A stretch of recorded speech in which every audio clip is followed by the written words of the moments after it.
Sahana vavatu, Sahana bhunaktu, Sahaviryam karavavahai, Tejasvinavadhitamastu, Ma vidvishavahai. Om Shanti Shanti Shanti. May the Lord protect us. May He nourish us. May we acquire the capacity to study and understand the scriptures. May our study be brilliant and may we not cavil at each other. Om, peace, peace, peace unto us all. Sai Ram, everyone. We welcome you to the online satsang from the Satsai Center of Arcadia. Uh, Before we start this study circle, one of the devotees from the center requested to read the quote for today, April 16th, and give some explanation. So before we start our regular studies circle session on Unity Guide, I would read the quote and would try to discuss about the uh, thoughts about it. The quote on April 16th, and hope all of you started. We started these quotes on April 1st, going on till April 30th. So this is the quote for April 16th. The body is the temple of the individual, that is Jiva. So whatever happens in the temple is the concern of that individual.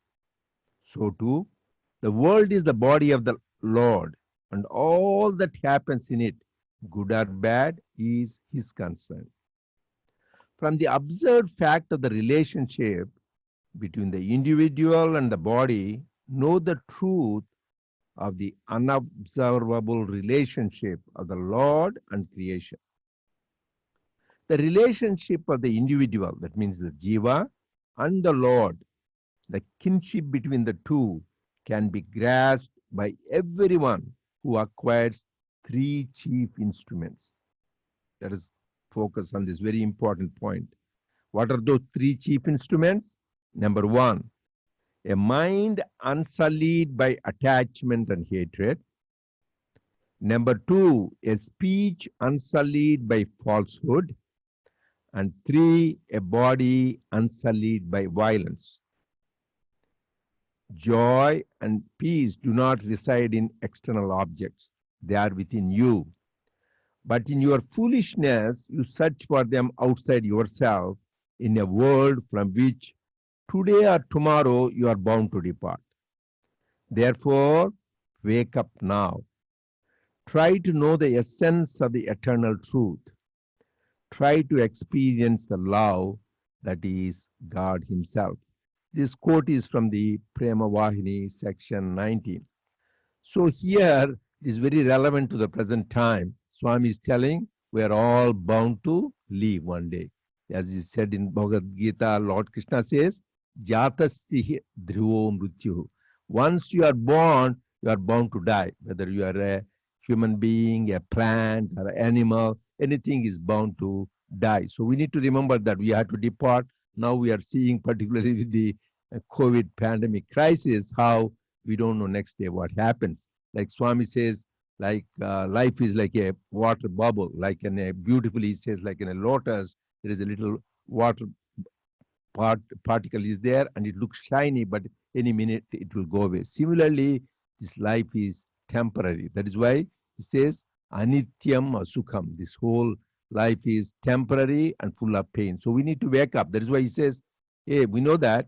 Then what should we do? Wake up. That is what the Kathopanishad says. Uttishtata. We all have to wake up. Wake up from where? From slumber. Because we are thinking, we are in darkness, we are this body, mind, intellect complex. So we need to wake up from that to our true nature, which is that Atma. That is what Swami is telling. Number one is telling, make sure you know the truth that is life is temporary and that you may leave anytime. So now we need to wake up to the truth before it's too late. So realize your true nature, which is divine love. How do you do that? By developing a relationship between God and us. Because in the people, most of the things we are carried away by the day to day responsibilities and caught up. But Swami says we need to take up our things in our body. But what happens in the universe is the responsibility of God. So we should not worry about. I remember one time we were sitting in the veranda and one of the devotees from New York, he was telling Swami, he was a Jewish. So what happened in Germany at that time, Holocaust was very bad. Swami said, it's ignorance. He says, that is the business of God. Whatever happens, sir, it is my business what happens in the world right now. What happens? We play our role. Let us not worry. Our duty is to develop our relationship to God. That is what Swami says. We right now, to develop the relationship, we need to have these three things. What are those three things? Number one, the mind unsullied by attachment and hatred. Because we all have likes and dislikes, raga, dvesha. Swami says right now a lot of people are telling this pandemic is due to this non-alliance of all these 9 planets. They are not in line. That is why once it is fixed, it will be gone. Swami says though there is no planets, there are only 2 planets. One is raga and dvesha. That is something you like, attachment and repulsion. Raga is something you want to have, hatred you don't want to have. In life, always we want to have some people with us, you don't want some. Some things you want to have, some things you don't want to have. Some situations you want to have, some situation. The whole life is like that. You invite what is pleasant to you, you want to avoid unpleasant. That is for us, most of us common people. So this is the likes and dislikes. These are like 2 planets which are affecting these grahas, not the 9 grahas. But how to get over these 2 grahas? Swami says, in Telugu beautifully said, na anugrahamu unte meeku e grahalu emi cheyalevu. If my anugraha, that is grace is there, these things won't do anything. So we need to see what we need to get the grace of God. That is what we need to remember. How to get the grace of God. So that is what we have, then all these things won't affect us. Because the more likes we have and the more dislikes we have, our mind will be agitated. So Swami says, try to have 1,000 likes, 1,000 dislikes, cut it down to 100 and 100. You have then cut down to 10 and 10. Finally, a stage will come, no likes, no dislikes. Lord Krishna says beautifully in Gita chapter 2, people who want to go, ragadvesha viyuktaistu vishayendriya charan. Atma vaishvididaya atma prasadam adhigachati. Without this raga dvesha, without that, you behave in your life, enjoying everything as usual, then you will develop this prasada buddhi. That means you will have that state of always calmness. That is called prasada buddhi. Why is it important, prasada buddhi? Not the prasadam we eat. That is important. That is also a gift of God. But this prasada buddhi means maintaining the stage of that purity and equanimity. Prasada buddhi. How do you do that? Ragadvesha viyuktaistu. That means without attachment and hatred. Vishayendriya charan. Still you lead your normal life morning to evening. Nothing different. But don't have strong likes and dislikes. Then you will get this prasad buddhi. What is the advantage of prasad buddhi? You go to this chapter 2. This prasade sarva dukkhanam hanirasyo pajayate. Once you have that feeling, that kind of state of mind, sarva dukkopajayate, all your sorrows are gone. What is the purpose of spiritual life? The Upanishads beautifully said, Atyantika dukkha nivruti. That means you want to get rid of all sorrow on paramananda prapti. You want to get the bliss, right? Is there anybody who doesn't want? We all want peace and bliss, peace and happiness. So for that, he says that is the goal. All of us want to be always live in peace, supreme peace, prashanti, and also they want to live in bliss. For that, so you want to get rid of the sorrows. For that, you need to develop this prasada buddhi. And once you have, how do you develop prasada buddhi? get rid of the raga, dvesha, the two planets, attachment and hatred, then you develop this prasada buddhi. That is what Swami has emphasizing. You develop that, then it's no more sorrow, no more grief. So in Bhagavad Gita, and second thing is Swami is talking about the speech unsullied by falsehood. That means whenever you talk, you should be truthful. Swami said many criteria. So one is whenever you speak, first thing you need to make sure is it is truthful or not. Sathya. First criteria. Because Swami says he is Sathya Bodhaka, he is teacher of truth. That's why he said many Babas may be there. There is only one Sat Sai Baba. Because name there is another Babas, because his preference is always at all costs we should have truth. So truth. Second thing is whenever you speak truth, it should be pleasant. Satyam bruyat, priyam bruyat. You should be pleasant. Don't be harsh truth. Na bruyat satyam apriyam. If it is very hurting somebody, you should not speak that. So first is it truthful or not? Second is it going to be pleasant, soft and sweet? And third criteria is hita. You should say, you should be going to help somebody by your talking. Just for the sake of talking, spreading gossip, room people do that. That is not good. Is it going to help somebody in that thing?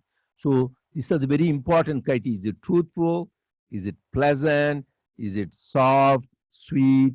And it is going to be hitam. It is going to be helpful. That is the second. And third thing is body unsullied by violence. That means this body should not be hurting anybody. So these are the three types of tapas. You hear in the scriptures, we do tapas, penance, like these rishis in the old times. They had to put head down and feet up and do thousands, and then God appears. So Lord Krishna says in this modern age, you don't need to do all that. There are three types of tapas: manasika tapas, vachasika tapas, and then deha tapas. These are the three things. So in the manasika tapas, if you go to the chapter, all of you people who are interested in Bhagavad Gita, go to chapter 17. There, this is called Shraddha Traya Vibhaga Yogam, where three types of things. They are three types of charities: sattvic charity, rajasic, tamasic. Three types of yajna: sattvic, rajasic, tamasic. And then three types of worship: sattvic, rajasic, tamasic. And then this is the tapas they talk about. Tapas are the three levels: body level, speech level, and mind level. Mind, he doesn't talk, tapas means putting head down or holding the breath or doing this gymnastic. No, like people talk about yoga, this special.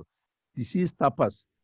A definition of Lord Krishna, what tapas, Swami talks about that in Prema Vahini. So vachasik tapas, whenever you are talking truthful, pleasant, and sweet and helpful, that is itself is tapas from the walk level. Anudvega karam vakyam satyam priyahitam cha. That is what Lord Krishna says. Anudvega karam, that means it doesn't agitate people.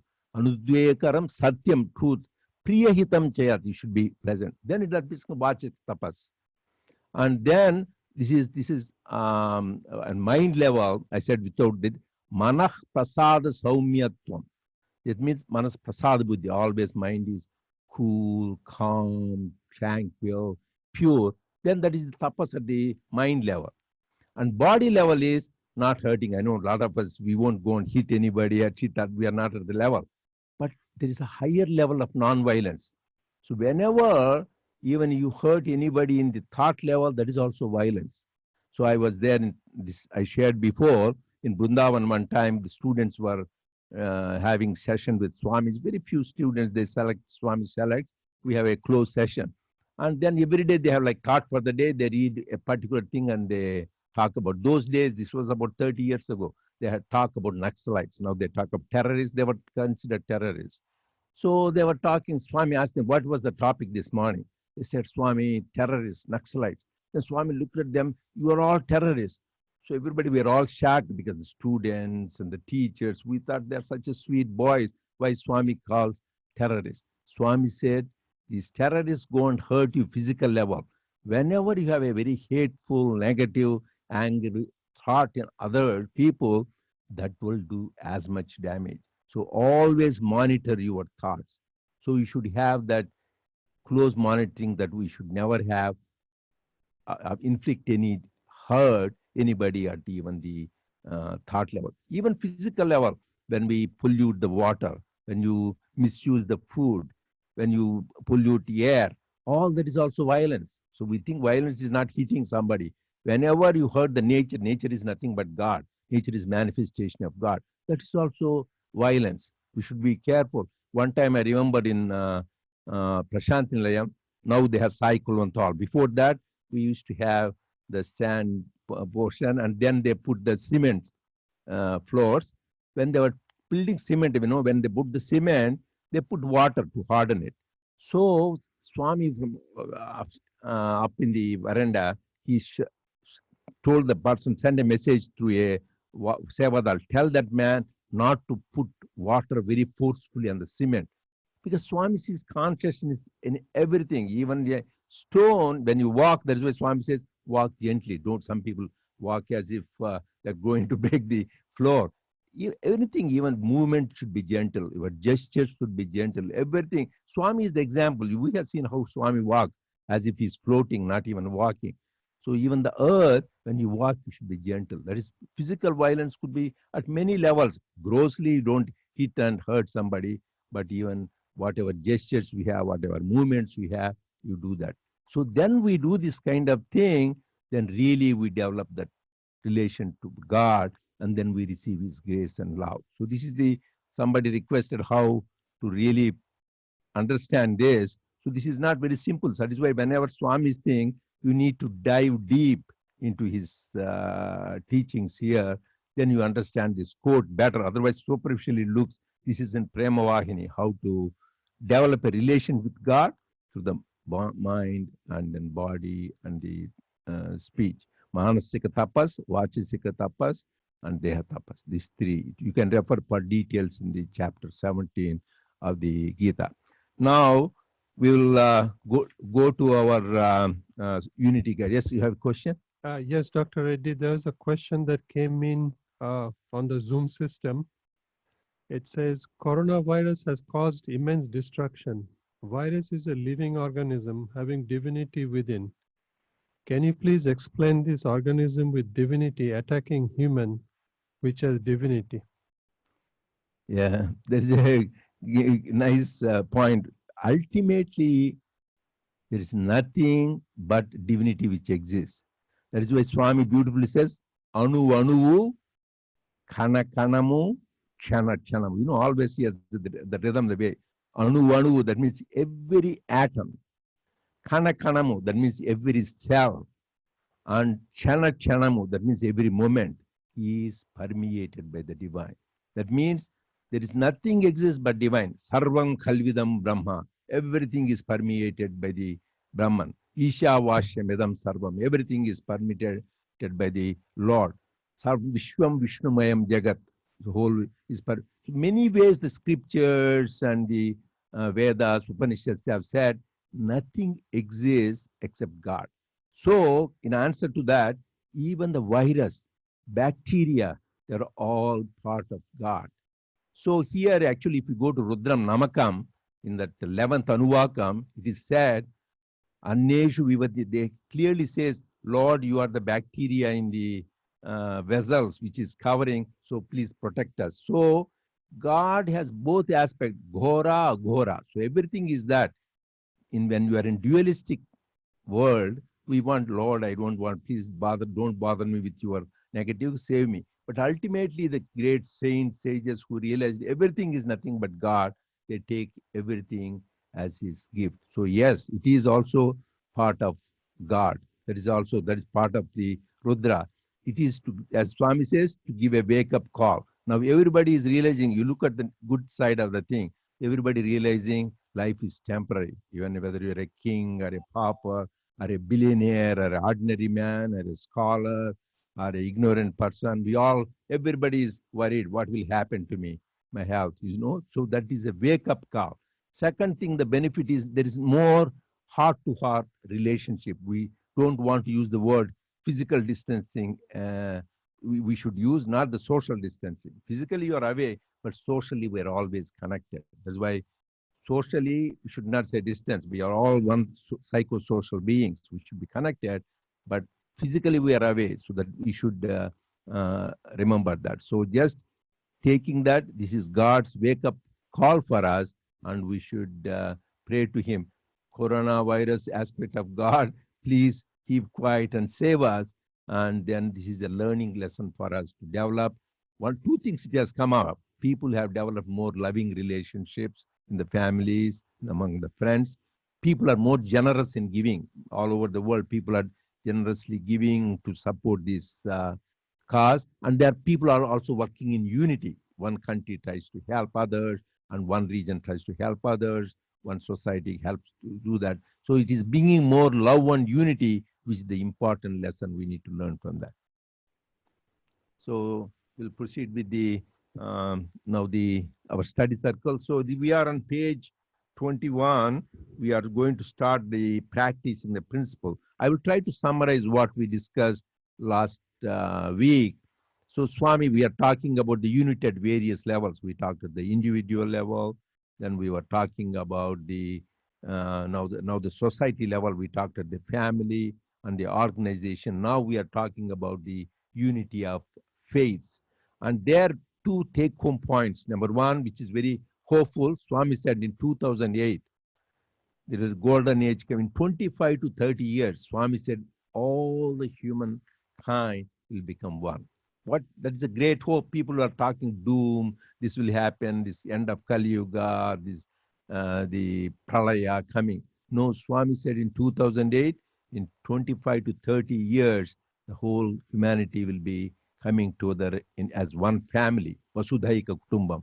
The golden is coming. So let us not be pessimistic. As a spiritual seeker, we know God is in charge. Everything will be all right. Everything will be good. You should have that hope and optimism. Second thing, Swami says we should, whether whatever religion we belong, faith, we all need to be united. How to be united? Two things. We should understand the basic principle. Get rid of our negative qualities, ego mainly, and anger, jealousy, hatred. Get rid of them and develop love. That is the only way to unity. So these are the main points we discussed last week, and now we'll continue. Because whenever you understand the principle, then you practice. That is why every time, every chapter, we did that. First, we understand what it is.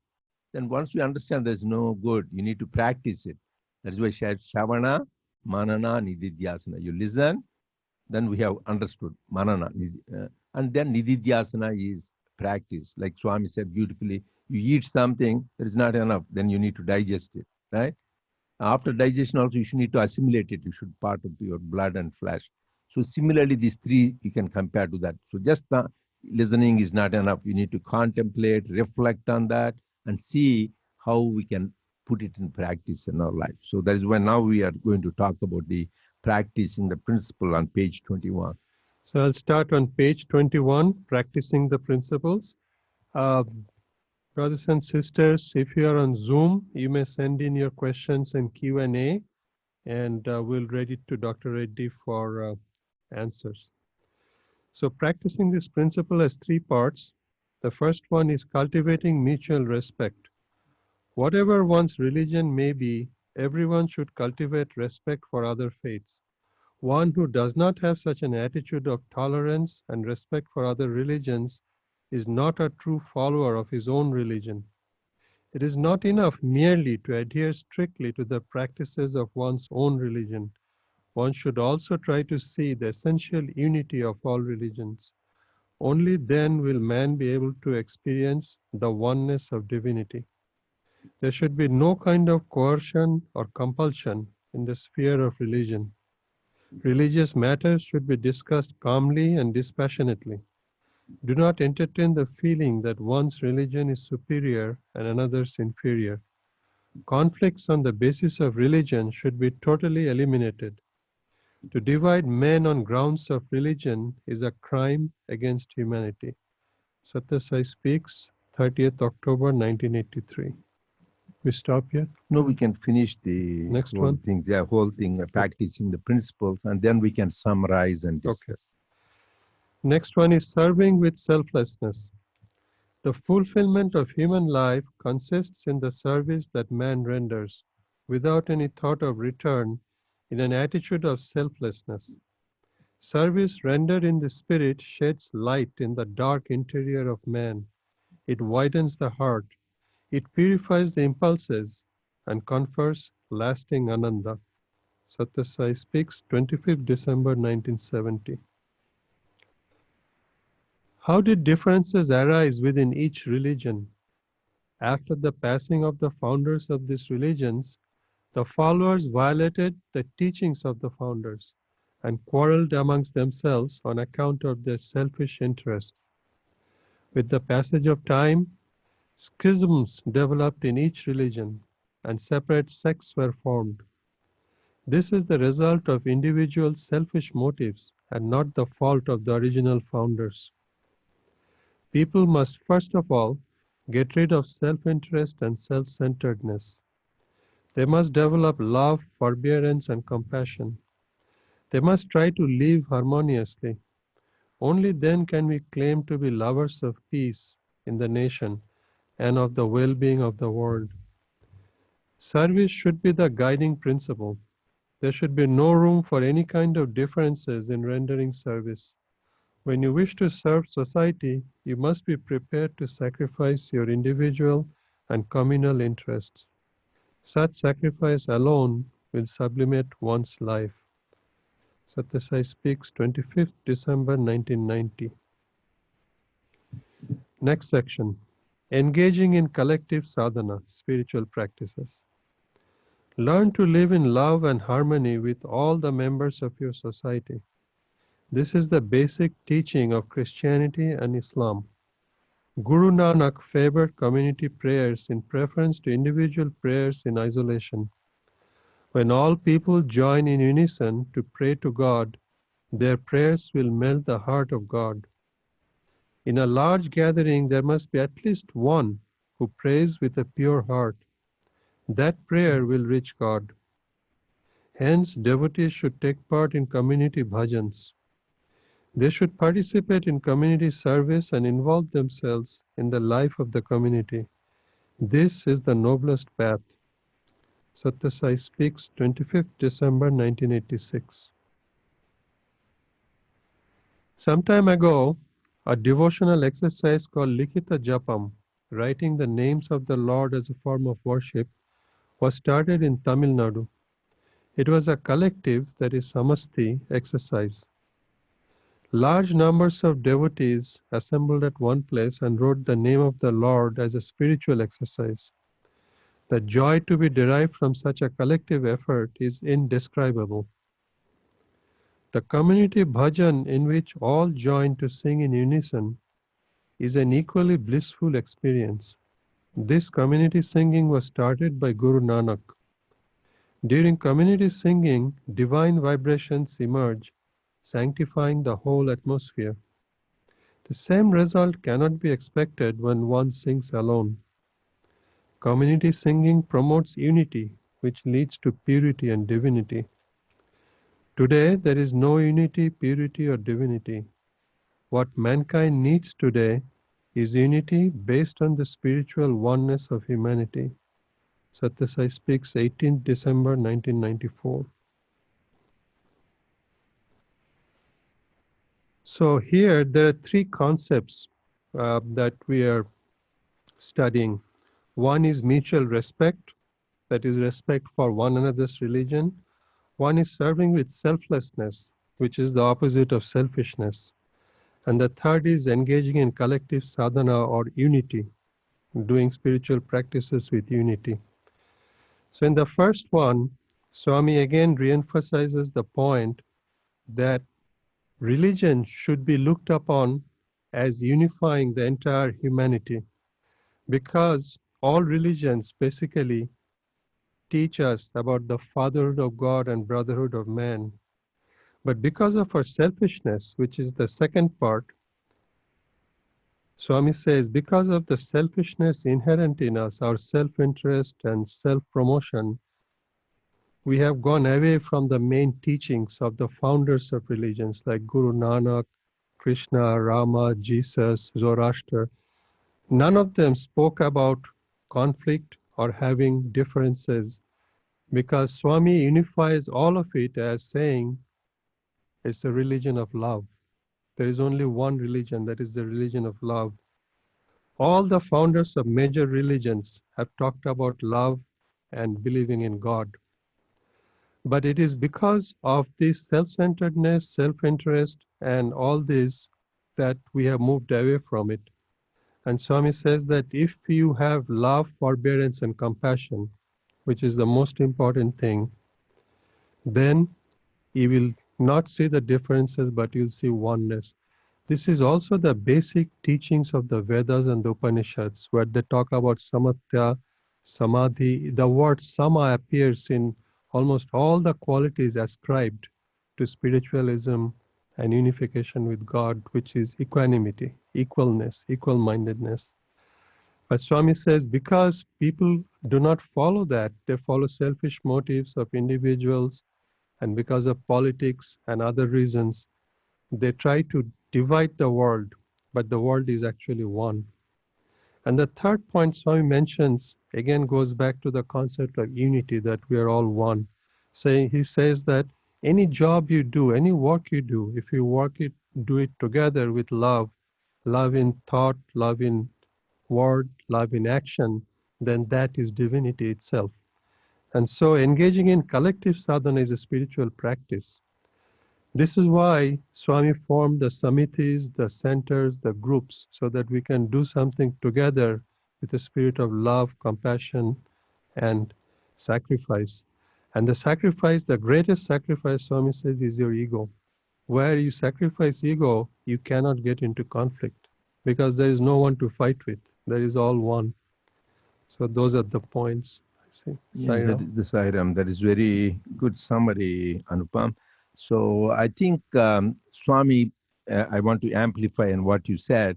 So he's here, he clearly telling that religion people are caught up in ritualism, forgetting the principles. That is the problem. You need to go on the core principle, which is love. That's why Swami says, God is love is God, live in love. So, and beautifully, simply, he said, what is love? Love is selflessness. What is self? Self is lovelessness. And another way, he said, love is giving and forgiving. So, you all, just like Swami is an example, he goes on giving and forgiving all our faults. Whereas self is getting and forgetting, you try to get more and more.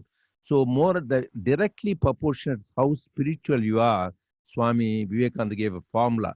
It is directly proportional to your selflessness. The more selfless you are, the more spiritual you are. More selfish you are, however rituals you do, how many temples you visit, how many mosques you go, how many japa you do, it's no good. So it is like going to the holes, all your spiritual practices. So important is to develop this selflessness. As we said, Atmano mochartam jagadhitaya. We try to do our own salvation that we do and to the help the others. This is very important to develop that. And it should come from source. Swami said, don't force yourself naturally because we are embodiments of love and peace. We need to do that. And second aspect is emphasizing is about bhajans. So that is we started a global sadhana of SSSIO as of April 1st. Because Swami says, when you do it as a society, it has more power. That is the strength of the unity.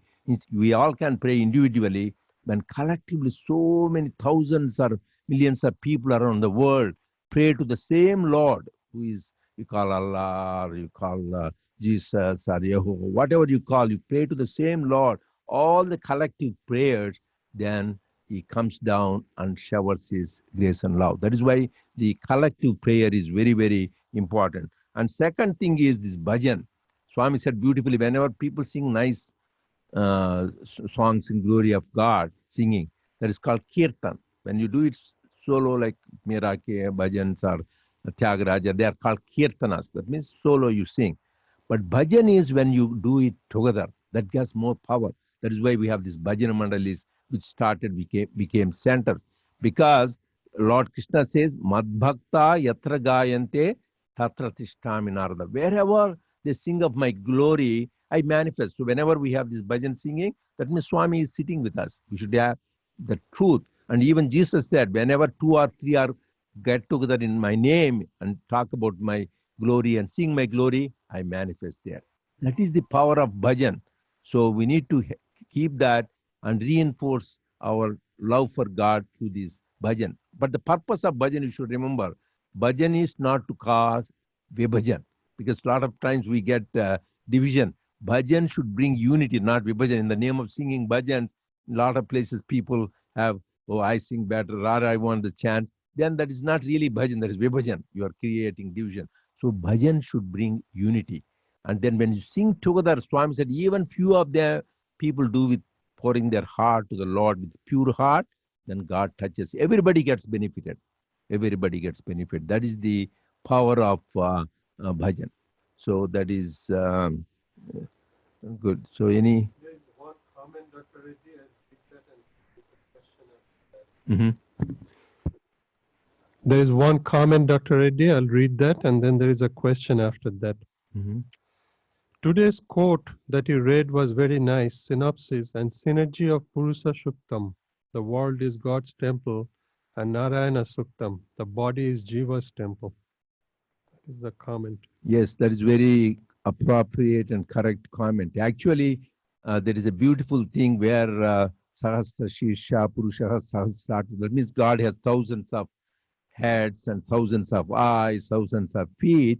And actually, Swami said, don't say that God, don't imagine. All that means he's telling all the people in the world, their heads and hands and feet are God's only. So that is the message it is there. Yes. And there is a question here. Swami says there is only one religion, religion of love, and love is the only way for peace and unity. How do we implement this in thought, word, and deed every day? Yes, so that is very important. We all have glibly talk about love. We always talk. First, we should understand what is divine love. We talked about it. Divine love versus worldly love. What is divine love? Divine love is eternal, is unchanging, is unconditional, it is pure and selfless. Whereas worldly love, because this is like a business tax, it is temporary, selfish, conditional, impure. So that is, so we need to go from this worldly or selfish love or unconditioned love to this pure divine love. So we said, yeah, we know that, but how to develop that? Swami gave some practical hints. We all have to, because love is like a harvest you are having. When you are growing a harvest, there will be weeds, thorns, and there will be fertilizer you need. So you need to do what you should do. One of the things is the weeds are finding faults in others. Actually, we had a quote a couple of days ago, same Premavahini. If you want to develop, Swami said, first don't find faults in others. And however big and the faults are in others, make it small. And in yourself, however small your faults are, try to think they are very big and identify those faults, try to correct them and eradicate those faults. It's a very fundamental basic principle. And all the great masters said that. Jesus said, don't look at the speck in somebody's eye, that is a small dust particle or a mote. Look at the beam in your own eye, Jesus said. And Swami beautifully made it very simple. Don't, when you point one finger at others, three are point. That means we have more faults. And Holy Mother Sharda Devi, when she was just about to leave the body, they asked, Mother, please give me your lasting advice before leave. Then she says, my son, the whole world is yours. Embrace the whole world. There is nobody other than you. And if you want to have peace of mind, my son, never find faults in others. If you want to, this is very important. If you want to have peace of mind, don't find faults in others. So one of the basic principles, Premavagna Swami said, if you want to nurture love, don't find faults in others. If there are, then try to minimize them and try to find your own faults. Second important principle, Swami said, to nurture love, that is getting rid of the weeds. Fertilizer is always remember God is omnipresent. Practice the omnipresence of God. Why is it important? Like Swami is sitting with us.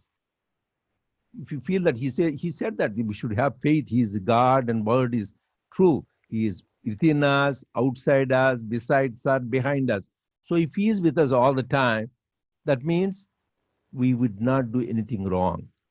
That number one. So whatever we see, think, and hear, hey, somebody is watching. Even children, when the parents are watching, they won't do anything.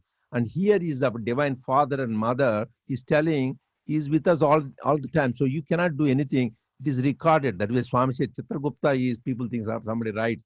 He's Chittagupta, the one inside your heart who is writing, hey, this is what you are done. So you should always practice the omnipresence of God. He is there. That is why somebody nicely said Purush Suktam, Sri Suktam, Narayan No. Suktam. That means his hands and feet are everywhere. That is why Lord Krishna says, Sarvatah Pani Padam, Sarvatochi Shuromukam, Sarvata Shruti Malloke, Taivam Avritya Tishtati. That means Sarvata Pani Padam, my hands, my feet are everywhere. Sarvata should, my ears are everywhere, my eyes are everywhere, everything. So that means I am there all pervading. Then you will never do a mistake. Second thing is, and you will try to do something which pleases him because he is with you, watching you. So you don't want to do something which will displease him, and you want to do something which pleases him. Actually, I can relate to that a nice anecdote which happened. How Swami, it is not theory, God's eyes are everywhere, ears are everywhere. This happened many years ago. Swami used to have summer showers in Vrindavan. And then boys, he tells what is the good thing. But this one boy, when he went on vacation to his hometown, then he was smoking. And that too without the knowledge of his parent behind a shed. Then when he came back, Swami said, hey, what are you behaving? Yes, Swami, you are smoking. No, Swami. Then Swami did like this, Polaroid picture he developed, him smoking. What can he do? That means he had a proof. So he is there, means he is watching. And same thing, even whatever we sing, Swami hears. You saw Dr. Neelam Desai, the cardiac surgeon. So she came and shared in the medical conference. She told interesting things. So Swami asked, will you sing a bhajan? Swami, I said, I don't sing bhajan, Swami, because she's a great surgeon, great uh, uh, person to do service. But no, Swami said, do you sing? She was wondering in the operating theater because she hums the bhajans too before so that everything goes well. So to show that his ears are there even in the operating room, in the theater, listening to everything. So show many instances like that. He's showing he's omnipresent. He is with us. Wherever we are in Los Angeles, anywhere, he tells, I told you that. I heard what you have been talking. So his eyes and ears are everywhere. If you practice do these two important principles, practicing the omnipresence of God, and second is never to find fault, then our divine love will be nurtured and we will be in tune with Swami. Just a quick comment, Dr. Reddy. Swami's quote that comes to mind is Sarvakarma Bhagavat Prityartham. Do everything for the pleasure of God. Make sure you don't do anything to displease Him. And if we believe He's here, Swami is here with us in today's situation with the COVID-19 crisis affecting everybody, then the fear automatically goes away because He's there to protect us, to guard us, and to take us through. And this is one of the greatest strengths, I think, of the Sai devotees that we can. And to earn that, we have to do things not to displease Him, like a nurturing father and mother. We need to please Him, and that is something that all should aspire to do. Yeah, well said. That is important. So let us all dedicate everything to Him and do what pleases Him. So Sai Ram, and we'll continue the study circle next week. Thank you again for joining that.